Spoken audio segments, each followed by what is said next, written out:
Ang sulat ni Pablo sa mga taga-Galacia. Unang kabanata. Mula kay Pablo na hinirang na apostol, hindi ng tao, di sa pamamagitan ng tao, kundi ni Jesucristo at ng Diyos Ama na muling bumuhay kay Jesus. Ang lahat ng kapatid na naririto ay kasama kong bumabati sa mga iglesia sa Galacia. Sumayin niyo nawa ang pagpapala at kapayapang mula sa Diyos Ama at sa ating Panginoong Jesucristo. Inialay ni Jesucristo ang kanyang buhay dahil sa ating kasalanan, ayon sa kalooban ng ating Diyos Ama, upang mahango tayo sa kasamang naghahari ngayon sa sanlibutan ito. Purihin ang Diyos magpakailanman. Amen. Nagtataka ako kung bakit kayo dali ninyong tinalikuran ng Diyos na tumawag sa inyo sa pamamagitan ng habag ni Kristo. At kayo bumaling agad sa ibang magandang balita. Ang totoo ay, wala namang ibang magandang balita. Kaya lamang, may mga nanggugulo sa inyo at nagsisikap na baguhin ang magandang balita ni Kristo. Sino man, maging kami, o isang anghel mula sa langit, ang mangaral sa inyo ng magandang balita na iba sa ipinangaral namin sa inyo, parusahan siya ng Diyos. Sinabi na namin ito sa inyo, at inuulit ko ngayon. Kung may mangaral sa inyo ng magandang balita na naiiba kaysa tinanggap na ninyo, parusahan siya ng Diyos. Bakit ko sinasabi ito? Dahil ba sa ibig kong mapuri ng tao? Hindi. Ang papuri lamang ng Diyos ang tangi kong hangat. Sinisikap ko bang magbigay rugod sa tao? Hindi. Kung iyan lamang ang talagang hangat ko, hindi na sana akong naging alipin ni Kristo. Ibig kong malaman ninyo mga kapatid, na magandang balitang ipinangaral ko'y hindi katha ng tao. Hindi ko ito tinanggap mula sa tao. At hindi rin itinuro sa akin ng sino mang tao. Si Jesucristo mismo ang naghayag nito sa akin. Hindi kaila sa inyo kung paano akong namuhay noon bilang masugid na kaanib ng relihiyon ng mga Hudyo. Walang awa kung inusig ang iglesia ng Diyos at sinikap na ito'y wasakin. Ako'y naging masugid sa relihiyong yon nang higit sa maraming Hudyong kasing edad ko. Dahil sa malaking malasakit ko sa kaugalian ng aming mga ninuno. Ngunit sa kagandahang loob ng Diyos, minabuti niya na ako'y piliin bago pa ako'y panganak. At tinawag niya ako upang maging lingkod niya. At nang ihayag sa akin ang kanyang anak, upang maipangaral ko siya sa mga hintil. Hindi ako humingi ng payo paninuman. Na hindi rin ako nagpunta sa Jerusalem upang makipagkita sa mga apostol na nauna sa akin. Kundi sa halip, nagpunta ako sa Arabia. At pagkatapos, ay bumalik ako sa Damasco. Pagkaraan ng 3 taon, pumunta ako sa Jerusalem upang makipag-usap kay Pedro. At 15 araw kaming nagkasama. Wala akong nakitang iba pang apostol maliban kay Santiago na kapatid ng Panginoon. Totoong lahat ang isinusulat ko sa inyo. Alam ng Diyos na hindi ako nagsisinungaling. Pagkatapos, pumunta ako sa mga lalawigan ng Syria at ng Cilicia. Hindi pa ako kilala noon ng mga Kristiyano sa Judea. Nakarating lamang sa kanila ang ganitong balita. Ang dating umuusig sa atin ay nanangaral na kayo ng pananampalatayang dati sinikap niyang wasakin. Kaya't nagpuri sila sa Diyos dahil sa akin. Ikalawang kabanata. Makalipas ang 14 na taon, muli akong pumunta sa Jerusalem na kasama sina Bernabe at Tito. Bumalik ako sapagkat inihayag sa akin ng Diyos na dapat akong pumunta doon. Nakipagbunong ako ng sabilinan sa mga kinikilalang pinuno ng iglesia. At inilahad ko sa kanila ang magandang balitang ipinapangaral ko sa mga hintil. Ginawa ko ito dahil ayokong mawalan ng kabuluhan ang aking ginawa at ginagawa pa. Ang kasama kong si Tito, kahit na siya'y isang Griego, ay hindi nila pinilit na patulit. Kahit may ilang nagkukunwaring mananampalataya na nagtangkan yun. Nakihalubilo sila sa amin upang manmanan ang kalayaang taglay natin kay Kristo Jesus. upang kami muli nilang maalipin. Hindi kami nagpailalim sa kanilang kagustuhan kahit isang saglit, upang maingatan namin para sa inyo ang tunay na kahulugan ng magandang balita. Ngunit walang pinuna sa aking ipinapangaral ang mga kinikilalang pinuno. Hindi mahalaga sa akin kung sino man sila, sapagkat walang itinatangi ang Diyos. Sa halip, kinilala nilang ako'y hinirang ng Diyos upang mangaral ng magandang balita sa mga hintil. Tulad ni Pedro, na hinirang naman upang mangaral ng magandang balita sa mga Hudyo. Ang Diyos na nagbigay ng kapangyarihan kay Pedro na mangaral sa mga Hudyo, ang siya rin nagbigay sa akin ng kapangyarihang mangaral sa mga hintil. Nakita ni na Santiago, Pedro at Juan, mga kinikilalang haligi ng iglesia, na ako'y talagang binigyan ng tanging kaloob na ito. Kaya't tinanggap nila kami ni Bernabe bilang mga kamanggagawa. Pinagkasunduan namin na kami sa mga hintil mga ngaral at sila naman sa mga Hudyo. Ang hindi lamang nila ay huwag naming pababayaan ang mga dukha. At talaga namang patuloy ko itong ginagawa. Nang si Pedro ay nasa Antioquia, harapang ko sinabi sa kanya na mali ang kanyang ginagawa. Bago dumating ang ilang sugo ni Santiago, siya nakikisalo sa mga hintil. Subalit nang dumating na ang mga yon, lumayo na siya at hindi na nakisalo sa mga hintil dahil sa takot niya sa pangkat ng mga Hudyo. At gumaya naman sa kanyang ibang mga kapatid doon na mga Hudyo. Pati si Bernabe ay natahay ng kanilang pagkukunwari. Na makita kong hindi ayon sa tunay na diwa ng magandang balita ang kanilang ikinikilos, sinabi ko kay Pedro sa harap nilang lahat, kung ikaw na isang Hudyo ay namumuhay na parang hintil at di bilang Hudyo, bakit mo ngayong pinipilit ang mga hintil na mamuhay na gaya ng mga Hudyo? Kami ipinananak na Hudyo at hindi makasalanang hintil. Alam namin ang tao'y pinawawalang sala dahil sa pananampalataya kay Jesucristo at hindi dahil sa pagsunod sa kautusan. Kaya't kami man ay sumasampalataya kay Kristo Jesus upang mapawalang sala sa pamamagitan ng pananampalataya sa Kanya at hindi sa pamamagitan ng pagsunod sa kautusan. Sapagkat ang tao'y hindi pinawawalang sala dahil sa pagsunod sa kautusan. Ngunit, kung kaming nagsisikat na mapawalang sala sa pamamagitan ni Kristo, ay matagpo ang makasalanan pa.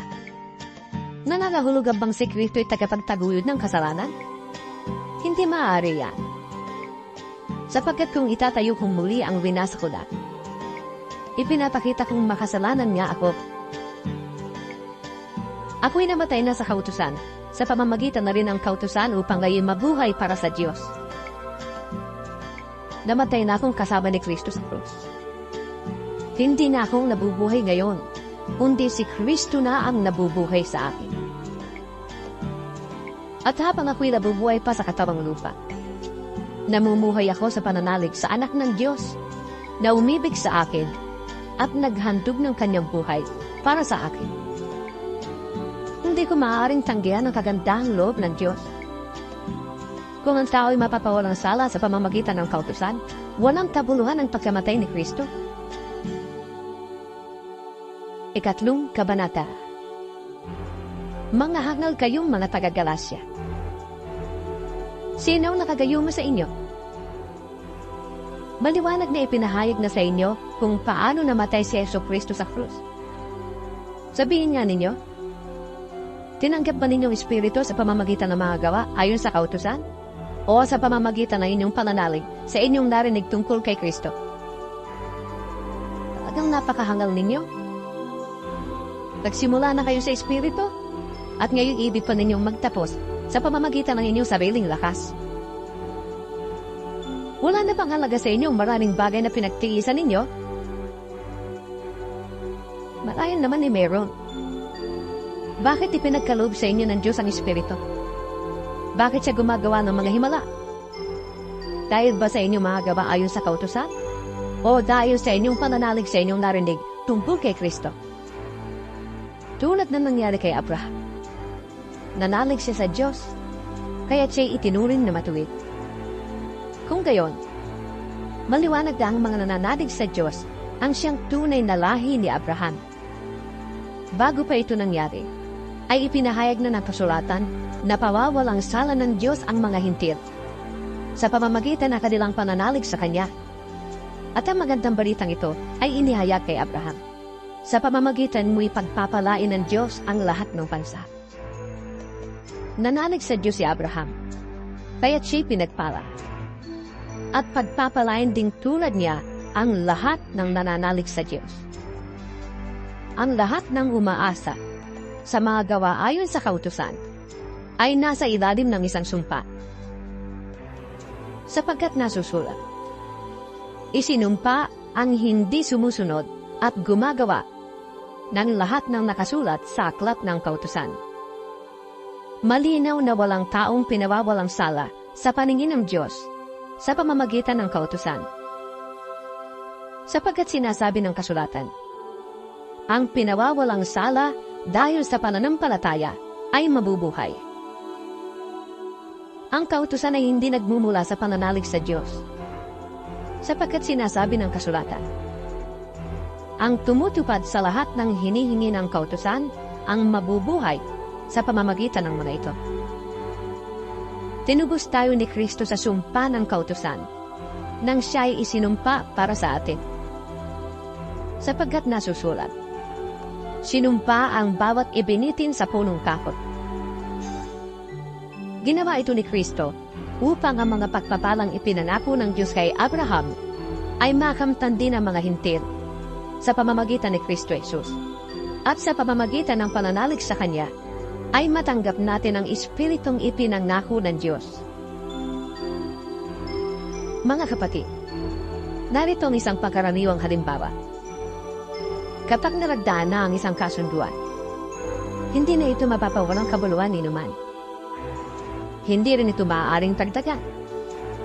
Ngayon, nangako ang Diyos kay Abraham at sa kanyang supling.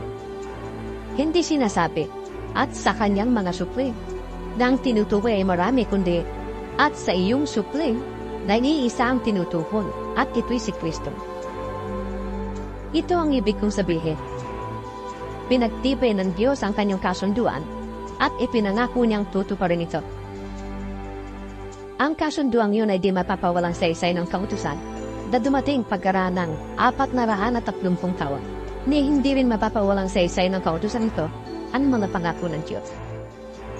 Kung ang pamana ay ipinagkakaloob dahil sa kautusan, hindi na ito dahil sa pangako.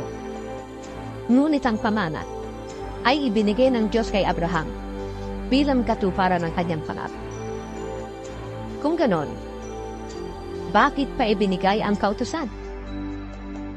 Ibinigay ito upang maipakita kung ano ang paglabag hanggang sa dumating ang anak na pinangakuan. Ibinigay ang kautusan ito sa pamamagitan ng mga anghel, sa tulong ng isang tagapamagitan.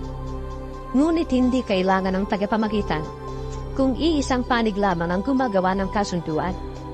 At ang Diyos ay iisa. Ang ibig bang sabihin nito'y sumasalungat ang kautusan sa mga pangako ng Diyos? Hindi. Kung nakakapagbigay buhay sana ang kautusan, ang tao'y magiging matuwid sa paningin ng Diyos sa pamamagitan ng pagsunod niya rito. Ngunit ayon sa kasulatan, ang lahat ng tao'y alipin ng kasalanan. Kaya't ang ipinangako ng Diyos ay makakamtan sa pamamagitan ng pananalig kay Hesukristo.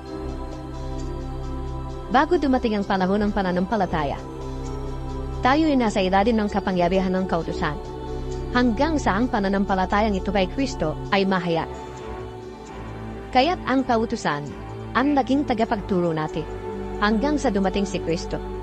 At sa gayon, tayo ay mapilang na matuwid sa pamamagitan ng pananalig sa Kanya. Ngayong nananalig na tayo kay Kristo, wala na tayo sa pananalagan ng kautusan. Dahil sa inyong pananalig kay Kristo Jesus, kayong lahat ay anak ng Diyos. Ang buhay mismo ni Kristo ang isinuot sa inyo na parang damit nang kayo mabautismuhan sa Kanya. Wala nang pagkakaiba ang Hudyo at ang Griyego, ang alipin at ang malaya, ang lalaki at ang babae. Kayong lahat ay iisa na dahil sa inyong pakikipag-isa kay Kristo Jesus. At kung kayo nakipag-isa kay Kristo, Kayo'y lahi ni Abraham at tagapagmana ng mga pangako ng Diyos. Ika-4 na kabanata. Ito ang ibig kong sabihin. Habang bata pa ang tagapagmana, hindi siya nakakahigit sa isang alipin kahit na siyang may-ari na lahat. Sapagkat siya'y nasa ilalim pa ng pamamahala ng mga tagapangasiwa hanggang sa panahong itinakda ng kanyang ama. Gayon din naman, noong hindi pa tayo nananalig kay Kristo, tayo'y nasa ilalim ng mga tuntuning umiiral sa sanlibutan ito. Ngunit nang sumapit ang takdang panahon, sinugo ng Diyos ang kanyang anak. Isinilang siya ng isang babae at namuhay sa ilalim ng kautusan, upang palayain ang mga nasa ilalim ng kautusan. Sa gayon, tayo'y mabibilang sa mga anak ng Diyos. At upang patunayan na kayo'y mga anak ng Diyos, sinugo niya ang espiritu ng kanyang anak sa ating mga puso. At nang sa gayon, ay makakatawag tayo sa Diyos ng Ama, Ama ko. Hindi na kayo alipin, kundi anak. At dahil kayo ay anak, kayo ay ginawa rin ng Diyos na tagapagmana niya. Noong hindi pa ninyo nakikilala ang Diyos, kayo'y alipin ng mga Diyos-Diyosa. Ngunit ngayong nakikilala na ninyo ang Diyos, o mas tamang sabihin, ngayong nakikilala na kayo ng Diyos, bakit kayo bumabalik sa mga tuntuning walang bisa at walang halaga? Bakit ibig na naman ninyong paalipin sa mga iyon? May tinatangi kayong mga araw, mga buwan, mga panahon at mga taon. Nag-aalala kong baka nasayang lamang ang paghihirap ko para sa inyo. Nakikiusap ako sa inyo, mga kapatid. Gayahin ninyo ako. Hindi na ako saklaw ng kautusan. Tulad ninyo noon, wala kayong nagawang masama laban sa akin. Alam naman ninyo, na kaya po naipangaral sa inyo noon ang magandang balita ay dahil nagkasakit ako. Gayunman, hindi ninyo ako hinamak o tinambihan. Kahit na naging pasanin ninyo ako dahil sa aking karamdaman. Sa halip, tinanggap ninyo ako na parang anghel ng Diyos at para pa na si Kristo Jesus. Nasaan ngayon ang kagalahang itinamalas ninyo noon sa akin? Ako mismo makakapagpatotoo na kung maaari nga lamang pati ang inyong mga matay dudukitin ninyo at ibibigay sa akin noon. Ngayon, ituturing ba ninyo kung kahaway dahil sa sinasabi ko sa inyong katotohanan? Nagpapakita nga sa inyo ng malasakit ang mga taong yan. Ngunit hindi mabuti ang kanilang layunin. Ibig lamang nila kayong ilayo sa akin upang sa kanila kayo mapalapit. Hindi masama ang magmalasakit kung palaging mabuti ang layunin at hindi kung kaharap lamang ninyo ako. Mga anak ko, dahil sa inyo'y minsan pa akong nagdaranas ng hirap tulad ng babaeng nanganganak, hanggang sa ganap kayong matulad kay Kristo. Sana'y kasama ko kayo ngayon upang maiba ang tono ng aking pagsasalita, sapagkat nag-aalala ko tungkol sa inyo. Sabihin niya ninyo sa akin, kayong nagnanasang pailalim sa kautusan. Hindi ba ninyo napapakinggan ang sinasabi sa kautusan? Sinasabi roon na si Abraham ay nagkaanak ng 2 lalaki. Isa sa alipin at isa sa malaya. Ang anak niya sa alipin ay ipinanganak sa karaniwang paraan. Ngunit, ang anak niya sa malaya ay katuparan ng pangako ng Diyos. Ito isang paghahambing. Ang 2 babae ay larawan ng 2 kasunduan. Ang isa ay ang tipan sa bundok ng Sinai na kinakatawan ni Agar at ng kanyang mga anak na pawang mga alipin. Si Agar ay kumakatawan sa bundok ng Sinai na nasa Arabia at larawan ng kasalukuyang Jerusalem na nasa pagkalipin, kasama ng kanyang mga mamamayan. Ngunit ang Jerusalem na nasa langit ay malaya at siya ang ating ina. Ayon sa nasusulat, magsaya ka o babaeng hindi magkaanak. Umiyaw ka sa ganap, ikaw na din nakaranas ng hirap sa pananganak. Sapagkat higit na marami ang anak ng babaeng nangungulila kaysa babaeng may asawa. Mga kapatid, tulad ng Isaac, tayo'y mga anak ayon sa pangalan. Kung noong huna, ang ipinanganak ayon sa Espiritu ay inuusig ng ipinanganak ayon sa karaniwang paraan, gayon din naman ngayon. Ngunit ganito ang sinasabi ng kasulatan. Palayasin mo ang babaeng anipin at ang kanyang anak. Sapagkat ang anak ng anipin ay hindi dapat makahati sa mana ng anak ng malaya. Kaya nga, mga kapatid, hindi tayo anak ng alipin, kundi ng malaya. Ikalimang kabanata. Malaya na tayo dahil pinalaya tayo ni Kristo. Kaya magpakatatag kayo at huwag nang paalipin pang muli. Akong si Pablo ang nagsasabi sa inyo. Kapag nagpatuloy kayo, binabaliwala ninyo si Kristo. Inuulit ko, ang lahat ng taong nagpatuloy ay kailangang sumunod sa buong kautusan. Kayong nagsisikap na maging matuwid sa pamamagitan ng pagtupad sa kautusan. Nahiwalay na kayo kay Kristo at nawalay sa hapag ng Diyos. Ngunit kami umaasa na kami magiging matuwid sa pamamagitan ng pananampalataya at ito'y sa kapangyarihan ng Espiritu Santo. Sa mga nakipag-isa na kay Kristo Jesus, hindi na mahalaga kung ang isang tao ay tuli o hindi. Ang mahalaga ay ang pananampalatayang nakikita sa mga gawang udyok ng pag-ibig. Mabuti na sana ang inyong ginagawa. Sinong pumigil sa inyong pagsunod sa katotohanan? Hindi ang gagawin ng Diyos na tumawag sa inyo. Wika nga, napapaalsa ng kaunting libadura ang buong masa ng harina. Nagtitiwala ako na sasang-ayon kayo sa akin sa bagay na ito, dahil sa ating kaugnayan sa Panginoon. At natitiyakong parurusahan ng Diyos ang sino mang nanggugulo sa inyo, kung sino man siya. Mga kapatid, kung talagang nananaral pa ako na kailangan ng pagtutuloy, bakit pa ako inuusig hanggang ngayon? Kung iyo'y totoo, hindi na sana nila ikinagagalit ang aking pananaral tungkol sa pagkamatay ni Kristo sa krus.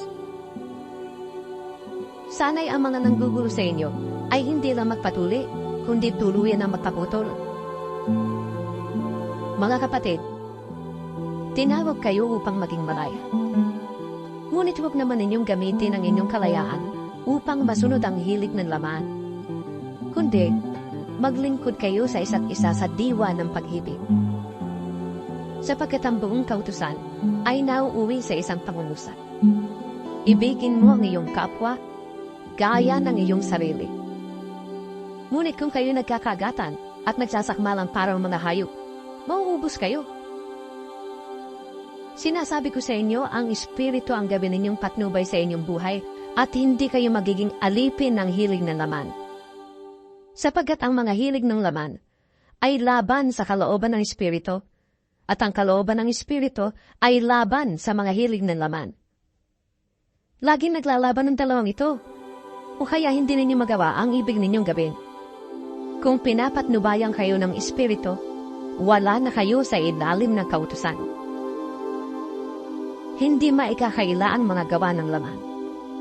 Pakikiapig, kahalayan at kalaswan, pagsamba sa Diyos-Diyusan, pangkukulang, pagkapuot sa isa't isa, pag-aaway-away, pagsiselos, pagkakagalit at kasakiman, pagkakampi-kampi at pagkakabahabahagi, pagkainggit, paglalasing at kaparawan, at iba pang katulad nito. Muli ko kayong binabalaan, ang gumagawa ng mga ito ay hindi tatanggapin sa kaharian ng Diyos. Subalit, ang bunga ng Espiritu ay pag-ibig, kagalakan, kapayapaan, katyagaan, kabaitan, kabutihan, katapatan, kahinagunan, at pagpipigil sa sarili. Walang batas laban sa mga ito. Pinatay na ng mga nakipag-isa kay Kristo Jesus ang kanilang makalamang pagkatao. Pati na ang mga masasamang hilig nito. Kung ang Espiritu ang nagbibigay buhay sa atin, siya na rin ang paghahariin natin sa ating buhay. Huwag na tayong maging palalo. Huwag na nating galitin ang isa't isa, at huwag na rin tayong magingkita. Ika-6 na kabanata. Mga kapatid, kung may mahulog sa pagkakasala, kayong pinapatnubayan ng Espiritu ang magtuwid sa Kanya. Gawin ninyo yon ng mahinahon, at mag-ingat kayo, baka kayo naman ang matukso. Magtulungan kayo sa pagdadala ng pasaning. Sa gayong paraan, ay matutupad ninyo ang utos ni Kristo. Kung inaakala ninyong kayo nakakahigit sa iba, ngunit hindi naman, dinadaya ninyo ang inyong sarili. Suriin ng bawat isa ang kanyang sarili. Maganak siya kung mabuti ang kanyang ginagawa. Huwag na niyang ihambing pa yon sa gawa ng iba, sapagkat ang pananagutan ng bawat isa'y ang kanyang sariling gawain. Dapat bahagi na ng mga tinuturuan ang mga nagtuturo ng salita ng Diyos ng lahat ng mga biyayang tinatamasa nila. Huwag ninyong akalaing matadaya ninyo ang Diyos. Kung anong itinanim ng tao, yun din ang kanyang ani. Ang nagsisikap sa mga bagay ukol sa laman ay aani ng kamatayan. Ang nagsisikap naman ukol sa Espiritu ay aani ng buhay na walang hanggan.